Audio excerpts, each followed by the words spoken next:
Hello friends, welcome to my channel Sujoy dot Priyanka's diary. তোমরা সকলে কেমন আছো? আশা করি সবাই খুব ভালো আছো, সুস্থ আছো। আমিও ভালো আছি। আজ অনেক দিন পরে তোমাদের কাছে আবার একটা ভিডিও নিয়ে এসেছি।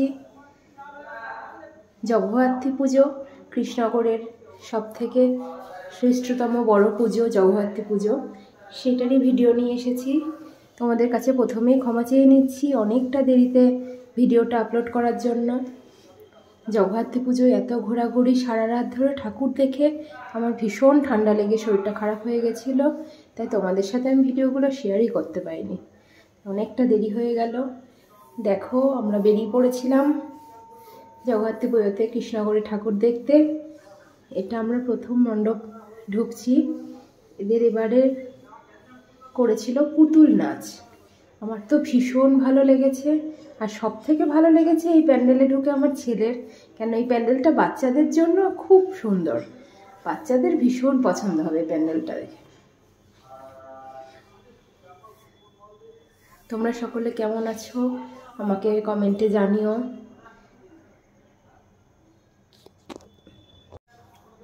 জানি তোমরা সকলেই জানো চন্দননগরে জগদ্ধাত্রী পুজোর জন্য বিখ্যাত, কিন্তু কৃষ্ণনগরেই প্রথম জগদ্ধাত্রী পুজো শুরু হয়েছিল রাজা কৃষ্ণচন্দ্র রাজার হাত ধরে।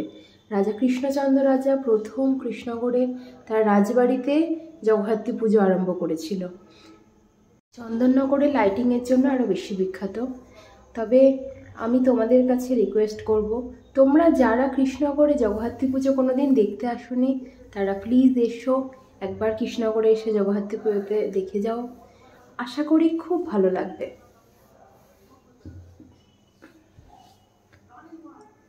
এই দেখো, এই মণ্ডপের এটা হচ্ছে প্রতিমা। সকলে জানো কৃষ্ণনগরে মাটির পুতুলের জন্য বিখ্যাত, ঘূর্ণির মাটির পুতুল। তাই কৃষ্ণনগরে ঠাকুরের মুখগুলো ভীষণই সুন্দর হয়।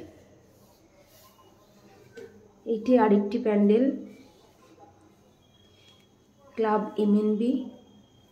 ঠাকুরটা তো ভীষণ সুন্দর। দেখো কি অপূর্ব লাগছে ঠাকুরটাকে দেখতে।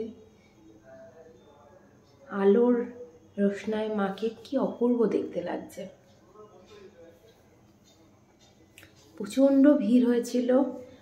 আমাদের কৃষ্ণনগরে একদিনেরই পুজো হয়, শুধু নবমীর দিন। এখন সপ্তমী থেকে মোটামুটি ঠাকুর দেখা শুরু হয়ে যায়। তা আমরাও সেই মতো বেরিয়েছিলাম অষ্টমীর দিন রাত্রে, কিন্তু এত ভিড় হয়েছিল সে কি বলবো, সারা রাত ধরে ঠাকুর দেখেছি।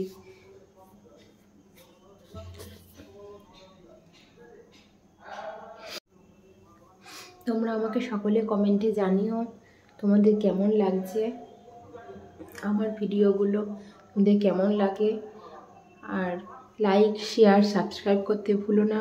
আমাকে ভালোবেসে আমার পাশে থেকো, একটুখানি তোমাদের কাছে আমার রিকোয়েস্ট। দেখো, এবার চলে যাচ্ছে আরেকটি মণ্ডপে। তো লাইটের জন্য অসাধারণ খেলছিল মণ্ডপটি, কি অপূর্ব লাইটিং করেছিল, খুব ভালো লাগছিল। এটা হচ্ছে কৃষ্ণনগরের একটি ক্লাব, রেনবো।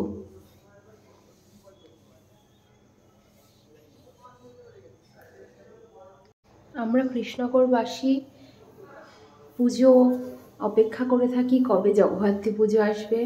আমাদের দুর্গা পুজো যায়, কালী পুজো যায়, তারপরে আমাদের সব থেকে আনন্দ হয় আমাদের জগদ্ধাত্রী পুজো আসবে। এটা হচ্ছে কৃষ্ণনগরের আরেকটি মণ্ডপ, বিশাল বড় জগদ্ধাত্রী করেছিল।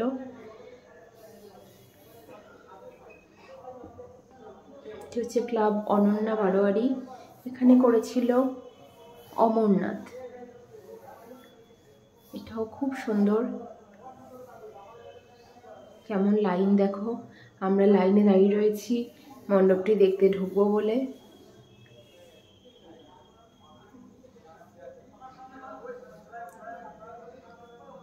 এই সময় বাজে রাত 2:30, মনে হচ্ছে রাত 2:30 বাজে।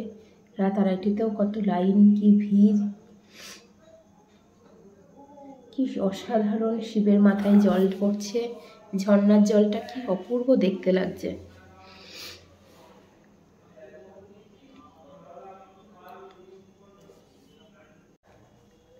চলো এবার আস্তে আস্তে মণ্ডপটির ভেতরে যাওয়া যাক।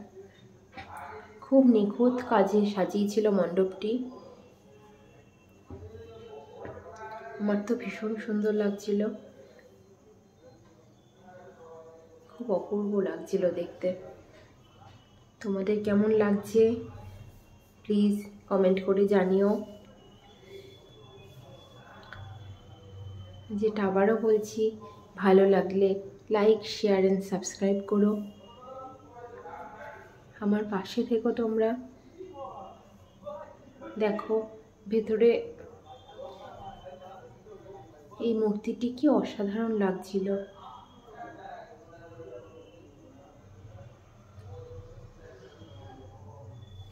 শিবেরই আরেকটি রূপ। এবার এলাম কৃষ্ণ মাতা, যা করেছিল রাজবাড়ি। এটাও ভীষণ সুন্দর লাগছিল। রাজবাড়ির ভেতরটা অসাধারণ করেছিল।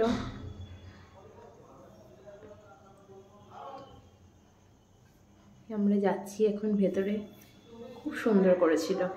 ঢুকে মনে হচ্ছিল সত্যি আমরা রাজবাড়িতেই চলে এসেছি।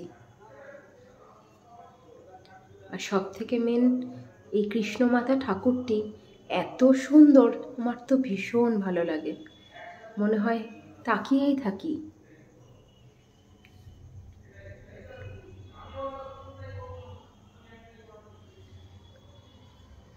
দেখো ভেতরে সেই ছাদে যেমন পুরোনো দিনে কড়িবর্গা থাকে, ঠিক প্যান্ডেলেও সেরকমই দিয়েছিল রাজবাড়ির ছাদটাতে কড়িবর্গা। আর আমাদের এই ঠাকুরগুলো যে দেখছো, সবগুলো কিন্তু সোনার অলংকারে সাজানো থাকে। মাকে সোনার অলংকারে সাজানো হয়। প্রত্যেকে অল্প অল্প করে কিছু মানসিক থাকে, তারা সোনার গয়না মাকে দেয়, সোনার টিপ দেয়। সেই গয়নায় প্রত্যেক বছর জমতে জমতে আরও বড় কিছু বানিয়ে সোনার অলংকারে মাকে সাজানো হয়। এটা হচ্ছে আরেকটি মণ্ডপ, সেরামা। এরা এবার করেছিল অযোধ্যার রাম মন্দির। এখন আমরা ভেতরে ঢুকছি ঠাকুর দেখতে। এই সময় প্রায় রাত 3:30, তাই বুঝতেই পারছো এবার আস্তে আস্তে ফাঁকা হয়ে যাচ্ছিল।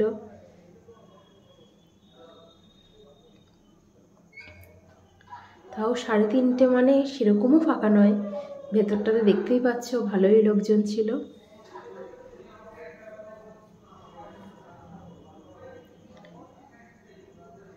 দেখো কি অপূর্ব ঝাড়টা, আর ভেতরটাও ভীষণ সুন্দর।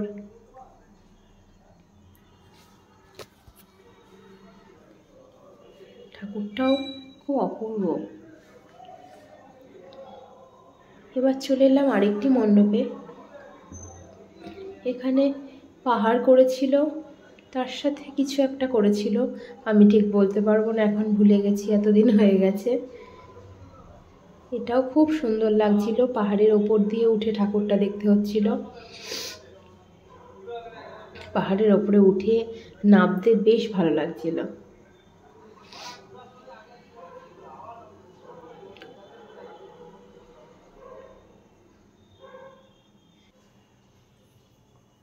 দেখো মণ্ডপটি কি সুন্দর লাইটে সাজানো, লাইটিং সাউন্ড চলছিল।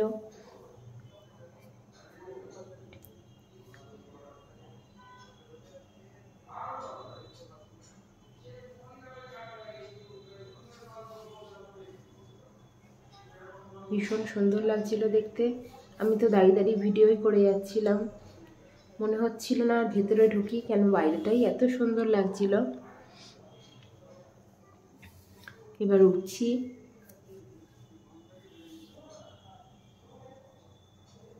ভীষণ সুন্দর লাগছিল, পাহাড়টা এত অপূর্ব লাগছিল।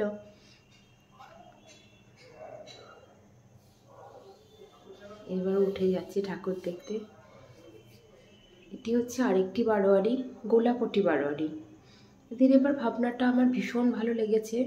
শ্রমিক, যে শিশু শ্রমিক হয়, শিশুদের দিয়ে আমরা না পড়াশোনা করিয়ে অনেকেই আছে যেটা কাজে লাগিয়ে দেয় শিশুদের, ছোটোবেলা থেকেই তারা শ্রমিক হয়ে ওঠে, সেই জীবনটা নিয়েই এই মণ্ডপটি ফুটিয়ে তুলেছে।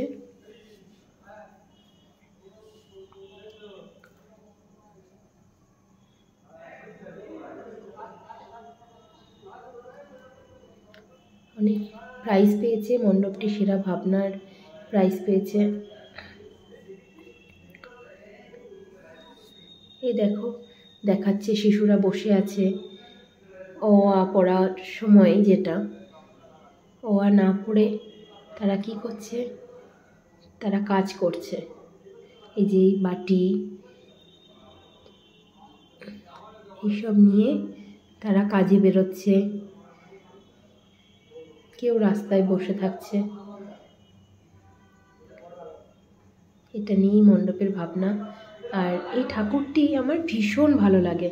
কেন, এই ঠাকুরটি প্রত্যেক বছর একটা পানের মধ্যে বসে থাকে, ঠিক পান শেফের মধ্যে ঠাকুরটি বসে থাকে, ভীষণ সুন্দর। আর এটা দেখো, আমরা যে টিস্যু কাগজ ইউজ করি, টিস্যু কাগজ দিয়ে প্যান্ডেলটি করেছিল। মণ্ডপ সজ্জাটি অসাধারণ ছিল,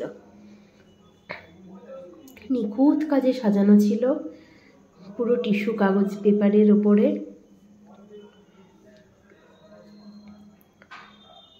আর ঠাকুরটি ভালো করে লক্ষ্য করো, ঠাকুরের যে ছটা, প্রত্যেকটা জায়গায় ছোট ছোট পুতুল ঘুরছে, ভীষণ সুন্দর, অপূর্ব।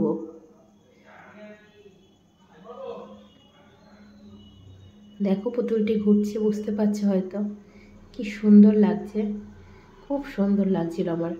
ঠাকুরের সাজ অসাধারণ, প্রতিমাটি ছিল তেমনই অসাধারণ ছিল মণ্ডপ সজ্জা। আমার তো ভীষণ পছন্দ হয়েছে। আমার তো এখানে এসে নড়তে ইচ্ছা করছিল না, মনে হচ্ছিল শুধু ফটো তুলে যাই, এত সুন্দরভাবে সাজানো আর এত সুন্দর কালারফুল ছিল জায়গাটা। দেখো, আমি শুধু ধরে ধরে দেখছিলাম যে কি সুন্দরভাবে সাজানো। এটি আরেকটি মণ্ডপ, যুবগোষ্ঠী। এই মণ্ডপটিও ভীষণ সুন্দর সাজানো হয়েছিল। আমি জানি না তোমরা কতটা বুঝতে পারছো, কেন এই মণ্ডপটিতে একটা লাল রঙের আলো দেওয়াতে ঠিক মতো ফুটিয়ে তুলতে পারছি কি না। একটি মাটির সমস্ত জিনিস দিয়ে, মাটির কাজের, হাতের কাজের জিনিস দিয়ে এই মণ্ডপটি সাজানো হয়েছিল। মাটির ভাঁড়, মাটির ঘটি, সমস্ত মাটির কাজ। আমাদের পোড়ামাটির গন্ধ পাওয়া যাবে এই মণ্ডপে আসলে। আর এই মণ্ডপটি হয়েছিল আবারও সেই বাচ্চাদের পড়াশোনা করানোর, খেলার বয়স, পড়াশোনার করার বয়স, খেলার বয়স, সব কিছুই করতে হবে, কিন্তু বাচ্চারা এখন এত বইয়ের চাপে পড়ে তারা খেলতে ভুলে যাচ্ছে। এই মণ্ডপটিতে বোঝাতে চেয়েছে সেটাই, যে ওদের তো খেলার বয়স, শিশু ওরা, কিন্তু আমরা কি করি, ওদেরকে না খেলতে দিয়ে, না তোমাকে পড়তে হবে, সামনেই পরীক্ষা, এত পড়ার চাপ দিই। এটাই মণ্ডপটিতে ফুটিয়ে তুলেছে। তোমাদের সাথে আমার কটা ফটো শেয়ার করে নিলাম। আমাকে কেমন লাগছিল তোমরা অবশ্যই কমেন্টে আমাকে জানিও। আবার দেখা হচ্ছে জগদ্ধাত্রী পুজো পার্ট 2 ভিডিও নিয়ে। আজকের মতো টাটা।